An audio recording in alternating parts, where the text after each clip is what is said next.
அன்பார்ந்த தோழர்களே, என் உயிரின் உயிரான விடுதலை சிறுத்தைகளே,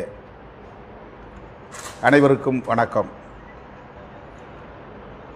ஒரு நீண்ட இடைவெளிக்கு பிறகு முகநூல் வாயிலாக உங்களை சந்திப்பதில் மகிழ்ச்சி அடைகிறேன். முக்கியமான சில தகவல்கள் குறித்து உங்களோடு நான் சில கருத்துக்களை பகிர்ந்து கொள்ள விழைகிறேன். நாளை 8ஆம் தேதி காலை மார்க்சிஸ்ட் கம்யூனிஸ்ட் கட்சியின் சார்பில் காசாவின் மீது இஸ்ரேல் நடத்தும் மனிதாபிமானமற்ற தாக்குதலை, இனக்கொலையை கண்டித்து நடைபெறவுள்ள ஆர்ப்பாட்டத்தில் நானும் பங்கேற்கிறேன். திராவிட முன்னேற்றக் கழகத்தின் தலைவரும் தமிழ்நாடு முதலமைச்சருமான தளபதி ஸ்டாலின் அவர்களும் பங்கேற்று உரையாற்ற இருக்கிறார். கூட்டணி கட்சிகளை சார்ந்த தலைவர்கள் இந்நிகழ்விலே பங்கேற்க உள்ளனர். எனவே சென்னை மற்றும் சென்னையை சுற்றியுள்ள பகுதிகளை சார்ந்த முன்னணி தோழர்கள் நாளை தவறாமல் ராஜரத்னம் ஸ்டேடியம் அருகில் நடைபெறவுள்ள ஆர்ப்பாட்ட நிகழ்வில் பங்கேற்க வேண்டும் என்று அழைப்பு விடுக்கிறேன். பாலஸ்தீனியர்கள் மீது நடத்தப்படுகிற மனிதாபிமானமற்ற கொடூரமான குரூரமான தாக்குதலை கண்டித்து ஏற்கனவே நாம் பெரியாரிய உணர்வாளர்கள் கூட்டமைப்பு நடத்திய பேரணி மற்றும் பொதுக்கூட்டத்தில் பங்கேற்றோம். அதேபோல இப்போது மார்க்சிஸ்ட் கம்யூனிஸ்ட் கட்சி ஒருங்கிணைக்கிற இந்த நிகழ்வில் இயக்கத் தோழர்கள், விடுதலை சிறுத்தைகள் பெருவாரியாக பங்கேற்க வேண்டும் என்று வேண்டுகோள் விடுக்கிறேன். அடுத்து 11ஆம் தேதி கரூர் மற்றும் கரூரை சுற்றியுள்ள பகுதிகளில் கடந்த செப்டம்பர் 27 அன்று நடந்த கரூர் கொடும் துயரில் பலியானோரின் குடும்பத்தினரை சந்தித்து அவர்களின் இல்லம் தேடி சென்று ஆறுதல் கூற திட்டமிட்டிருக்கிறோம். அத்துடன் நமது கட்சியின் சார்பில் பாதிக்கப்பட்ட 41 குடும்பத்தினருக்கும் தலா 50,000 இழப்பீட்டுத் தொகை வழங்க அறிவிப்பு செய்திருக்கிறோம். இன்றைக்கு காலை கட்சியின் தலைமையகம் அம்பேத்கர் திடலில் பலியான 41 நபர்களுக்கும் அகல் விளக்கு ஏற்றி கைகளில் மெழுகுவர்த்திகளை ஏந்தி அமைதி காத்து அவர்களுக்கு அகவணக்கம் செலுத்தினோம். எனவே 11ஆம் தேதி பாதிக்கப்பட்ட குடும்பத்தினருக்கு இழப்பீட்டுத் தொகை வழங்குகிற நிலையில் மாவட்ட செயலாளர்கள் ஒவ்வொருவரும் இதிலே தங்களுக்கு உரிய பங்களிப்பை செலுத்த வேண்டும் என்று கேட்டுக்கொள்கிறேன். மாவட்ட செயலாளர்கள் தலா 10,000 ரூபாய் கட்சி கணக்கிலே உடனடியாக ஜிபே மூலம் நிதி செலுத்த வேண்டும் என்று கேட்டுக்கொள்கிறேன். ஏறத்தாழ 25 லட்சம் ரூபாய் செலவாகும். 41 பேருக்கும் தலா 50,000 கொடுத்தால் 20.5 லட்சம் அந்த இழப்பீட்டுத் தொகைக்கு தேவைப்படுகிறது. மேலும் பாதிக்கப்பட்ட சிலரில் காயமடைந்தவர்கள் உள்ளனர். அவர்களுக்கும் நிதி கொடுக்க வேண்டிய நிலை இருக்கலாம். எனவே இயக்கத் தோழர்கள் மனமு வந்து நிதியளிக்க வேண்டும் என்று கேட்டுக்கொள்கிறேன். கரூர் மாவட்டத்தில் இதற்காக யாரும் நிதி திரட்டும் முயற்சியில் ஈடுபட வேண்டாம் என்றும் கேட்டுக்கொள்கிறேன். அடுத்து இன்று விடுதலை சிறுத்தைகள் கட்சியின் வழக்கறிஞர் அணியாக இயங்கும் சமத்துவ வழக்கறிஞர் சங்கத்தின் சார்பில் சென்னை உயர்நீதிமன்ற வளாகத்தின் வெளியே ஆவின் பாலகம் அருகில் ஆர்ப்பாட்டம் நடைபெற்றது. அதுவும் எனது தலைமையில் அந்த ஆர்ப்பாட்டம் ஒருங்கிணைக்கப்பட்டது. இந்திய தலைமை நீதிபதி மாண்புமிகு பிஆர் கவாய் அவர்களை அவமதிக்கும் நோக்கில் சனாதன சங்கி ஒருவர் வழக்கறிஞர் என்னும் பெயரில் உச்சநீதிமன்ற வளாகத்திற்குள் நுழைந்து அதுவும் தலைமை நீதிபதி அமர்ந்திருக்கும் நீதிமன்றத்திற்குள்ளே நுழைந்து அவரை நோக்கி தனது செருப்பை கழற்றி வீசுவதற்கு முயற்சித்திருக்கிறார். அது தடுக்கப்பட்டு விட்டது. ஆனாலும் அது செய்தியாகிவிட்டது.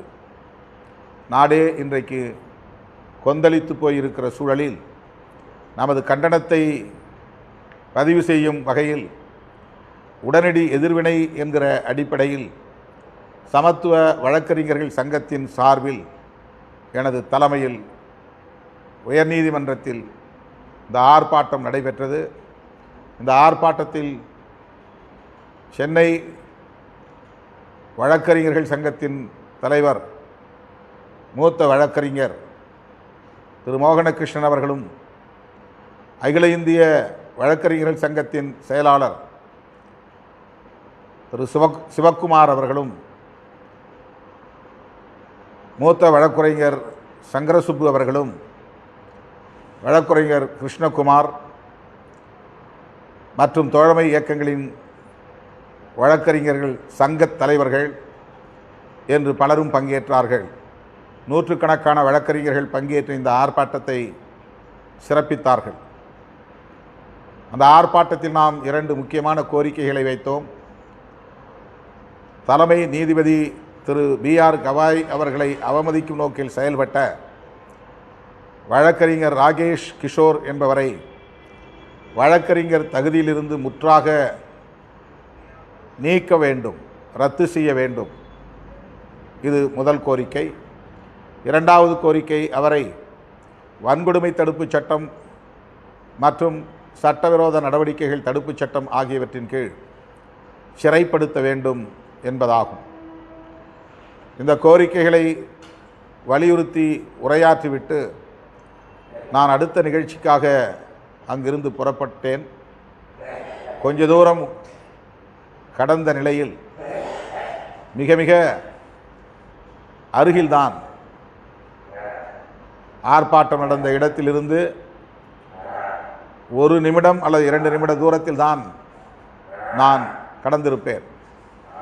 அந்த இடத்திலே எனது வண்டிக்கு முன்னால் இருசக்கர வண்டியில் ஒரு இளைஞர் போய்கொண்டிருந்தார். அவர் நம்முடைய வண்டியை நன்றாக கவனித்து விட்டுத்தான் போகிறார். என் வண்டிக்கு பின்னால் எனக்கு வழக்கமாக வருகிற பாதுகாவலர்கள், காவல்துறையை சார்ந்தவர்கள், எஸ்கார்ட் போலீஸ் என் வண்டிக்கு அருகே வந்து கொண்டிருக்கிறார்கள். வழக்கமாக முன்னால் செல்வார்கள். அப்போது சற்று முன்னதாக எனது வண்டி கிளம்பிவிட்டதால் எனக்கு பின்னால் வந்தார்கள். அந்த இருசக்கர வண்டியில் போன இளைஞர் திடுமென இருசக்கர வண்டியை நிறுத்திவிட்டு எனது வண்டியை நோக்கி வேகமாக முறைத்து கொண்டே வந்தார். ஏதோ சத்தம் போட்டார். நான் நமது வண்டியை நிறுத்த வேண்டாம், நீங்கள் வலதுபுறமாக ஏறி வண்டியை முன்னே எடுத்து செல்லுங்கள் என்று சொன்னேன். அப்படி செல்ல முடியாதவாறு அவர் முன்னாலே வண்டியை நிறுத்திவிட்டு நம்முடைய வண்டியை நோக்கி கைகளை ஓங்கி அசைத்து கொண்டே வந்தார்.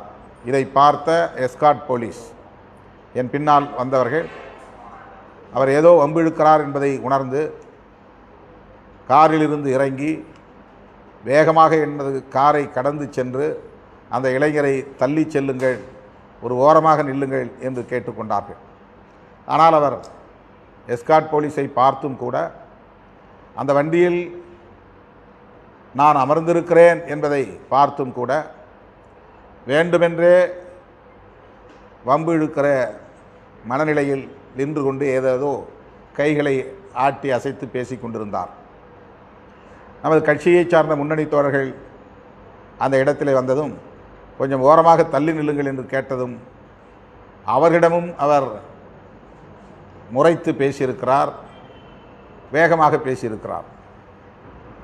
இந்த நிலையில்தான் காவல்துறையினரும் இயக்கத் தோழர்களும் அவரை முன்னே போங்கள் அல்லது இடது பக்கமாக நில்லுங்கள் என்று தள்ளுகிற போது தள்ளுமுள்ளு ஆகியிருக்கிறது. அவனை எதிர்த்து பேச நமது இயக்கத் தோழர்கள் 1-2 பேர் அவர் மீது கையை ஓங்கி அடிக்க முனைந்தார்கள். அதற்குள்ளாக காவல்துறை அவரை தமிழ்நாடு பார் கவுன்சில் கட்டிடத்தை நோக்கி அழைத்து கொண்டு போய்விட்டார்கள். இதுதான் நடந்தது.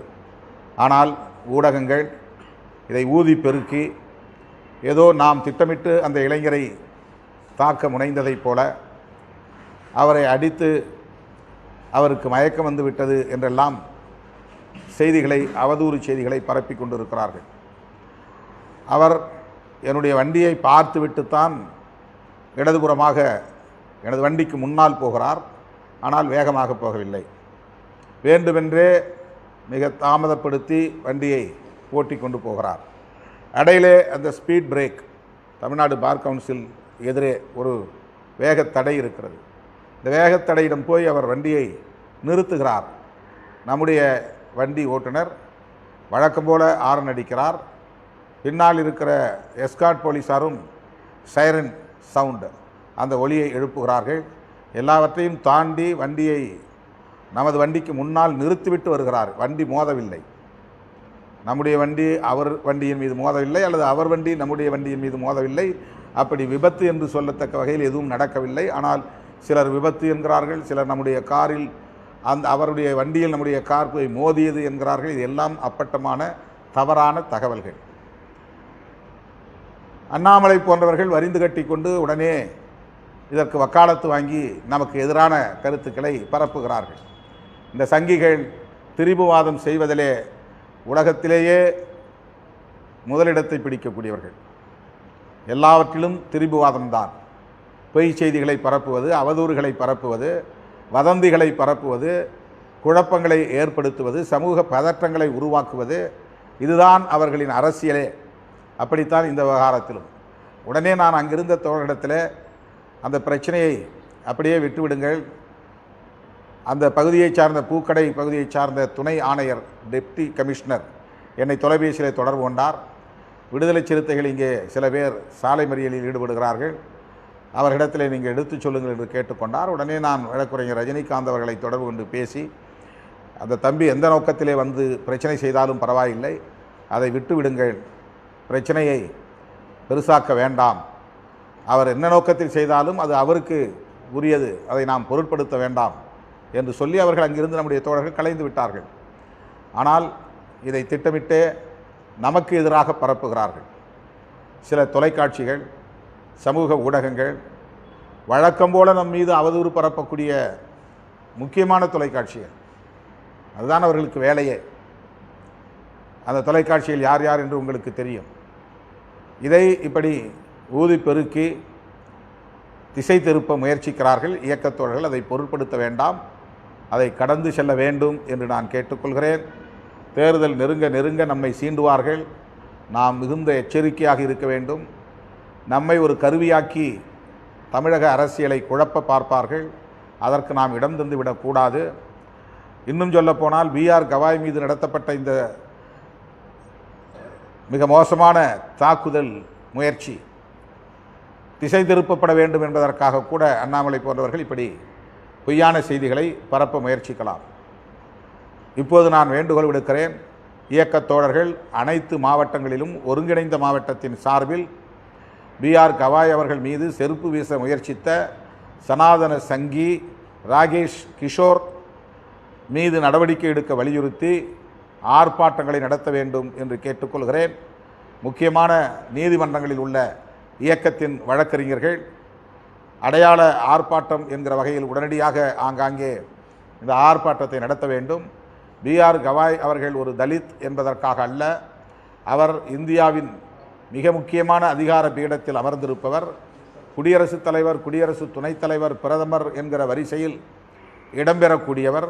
அப்படிப்பட்டவரை நோக்கி சனாதனத்திற்கு எதிராக யார் பேசினாலும் இந்தியா அதை பொறுத்து கொள்ளாது, சகித்து கொள்ளாது என்று ஒரு நபர் பயிற்சிக்கு, அதாவது நீதிமன்றத்திற்கே போகாத வழக்கறிஞர், வெறுமனே என்ரோல்மெண்ட் செய்துவிட்டு வெளியிலே சுற்றி கொண்டிருக்கிற ஒரு சனாதன சங்கிதான் ராகேஷ் கிஷோர் என்பதை இப்போது தோழர்கள் எடுத்துரைக்கிறார்கள். அதேபோல் அவர் இந்த பிரச்சனையை திருமண உணர்ச்சிவயப்பட்டு செய்துவிடவில்லை. ஏற்கனவே இவர்கள் சமூக ஊடகங்களில் பிஆர் கவாய் அவர்களுக்கு எதிரான வெறுப்பு அரசியலை உமிழ்ந்திருக்கிறார்கள், பரப்பியிருக்கிறார்கள். எனவே திட்டமிட்டு சங்க பரிவாரங்கள் அவரை அனுப்பியிருக்கிறார்கள். ஆகவே தான் அவர் கடவுள் சொல்லித்தான் இதை நான் செய்தேன், யாரிடமும் நான் மன்னிப்பு கேட்க மாட்டேன் என்று சொல்லுகிற துணிச்சலோடு பதில் சொல்லுகிற நிலையை நாம் பார்க்கிறோம். எனவே உச்சநீதிமன்றத்திலும் சனாதனிகளின் கொட்டம் தலைவிரித்தாடுகிறது, சட்டமன்றங்களிலும் சனாதனிகளின் கொட்டம் தலைவிரித்தாடுகிறது, நாடாளுமன்றத்திலும் சனாதனிகளின் கொட்டம் தலைவிரித்தாடுகிறது. இந்த சனாதனிகளின் முகத்திரையை கிழிக்கக்கூடிய வகையிலே ஒரு சிம்ம சொப்பனமாக இந்திய தலைமை நீதிபதி B.R. கவாய் அவர்கள் விளங்குகிறார். அதனால்தான் அவர்களால் B.R. கவாய் அவர்களை ஏற்றுக்கொள்ள முடியவில்லை. அவருக்கு எதிரான அவதூறுகளை தொடர்ந்து பரப்பி வருகிறார்கள். அவரை அவருடைய இருக்கையில் இருக்கும்போதே அவரை அவமதித்திருக்கிறார்கள். இது இந்திய அரசமைப்பு சட்டத்திற்கு எதிரான ஒரு நடவடிக்கை. அரசமைப்பு சட்டத்தை பாதுகாக்கும் பாதுகாப்பு அரணாக இருக்கிற உச்சநீதிமன்றத்தை அவமதிக்கும் நடவடிக்கை. ஜனநாயக சக்திகள், இடதுசாரி சக்திகள், இதர முற்போக்கு சக்திகள் அனைவரும் தேசிய அளவில் ஓரணியில் திரள வேண்டும் என்பதற்கு இதுவும் ஒரு உந்துதலாக இருக்கிறது என்பதை இந்த நேரத்தில் நான் சுட்டிக்காட்ட விழைகிறேன். ஜனநாயக சக்திகளுக்கும் சனாதன சக்திகளுக்கும் இடையிலே நடைபெறுகிற தொடர் யுத்தத்தில் ஒரு அங்கம்தான் உச்சநீதிமன்றத்தில் நடந்தேறியிருக்கிற இந்த கேவலமான ஒரு செயல், இழிவான செயல். எனவே சனாதனிகளின் கொட்டத்தை அடக்குவதற்கு ஜனநாயக சக்திகள் ஓரணியில் திரள வேண்டும் என்கிற வரலாற்று தேவையை இந்த நேரத்தில் நான் சுட்டிக்காட்ட விரும்புகிறேன். நமது இயக்கத் தோழர்கள் வழக்கம் போல உடனே களமிறங்க வேண்டும். அந்த சனாதனி ராகேஷ் கிஷோரை கைது செய்ய வலியுறுத்த வேண்டும். வழக்கறிஞர்கள் தனியே நீதிமன்ற வளாகங்களில் அனுமதி பெற்று ஆர்ப்பாட்டங்களை நடத்த வேண்டும். இயக்கத் தோழர்கள் உரிய கால இடைவெளியில் ஆர்ப்பாட்டங்களை நடத்த வேண்டும் என்று கேட்டுக்கொள்கிறேன். மீண்டும் சந்திப்போம். நன்றி, வணக்கம்.